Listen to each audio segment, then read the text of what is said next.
Snake, have you heard about the massacre that happened in the forest near the village of Gnezdovo?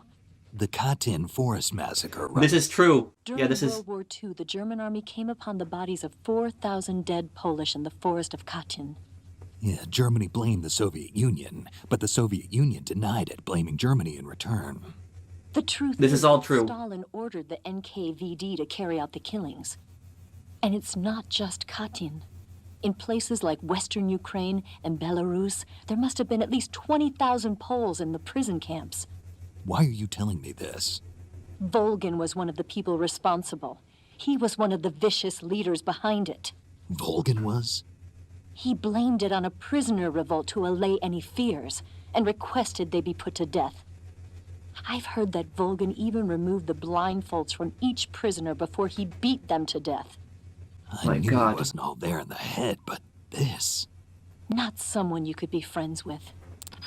About that is actually true. That's actually a real massacre. And that massacre is heavily remembered in Poland today. It's the Katyn massacre. What basically happened was in mid-September 1939, when the Soviet Union invaded Poland, because the Soviet Union invaded Poland 2 weeks after Germany when they had the Molotov-Ribbentrop Pact, the Soviet Union had captured thousands of Poles on the eastern side, and they had specifically singled out officers, commanders, generals, lieutenants, captains, and, there was over 20,000 of these guys, and what they did was they actually sent them to Katyn in Russia, which I believe that's in Smolensk, in the Smolensk region in Russia. Correct me if I'm wrong on that. And Stalin, they held those prisoners there for about half a year, and the massacre happened in about April 1940.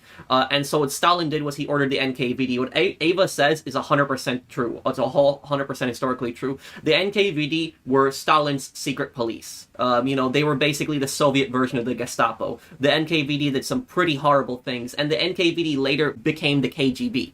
But the NKVD were Stalin's personal hit squad. Whenever Stalin did purges or anything like that, he would always send the NKVD. And the NKVD, they basically took those Polish prisoners, and what they did was they took them to a mass grave, and a lot of them were they were driven in vans, they were blindfolded, or they had like a black bag over their heads, and they were actually shot in the back of the head, and then they were just dumped in this grave. And what she's saying is that Volgin took the blinds off the prisoners and beat them to death before he threw them inside in the mass grave. But it's a really horrible event in Polish history. The Germans had created their own propaganda film, basically saying that it was the Soviets who had done this, and the Germans were brutal and they were evil too, but this was one massacre that they did not do. This was the Soviets who did this. They were never in German captivity. In communist Poland, it was actually illegal to talk about that. What Ava said here about this is 100% true.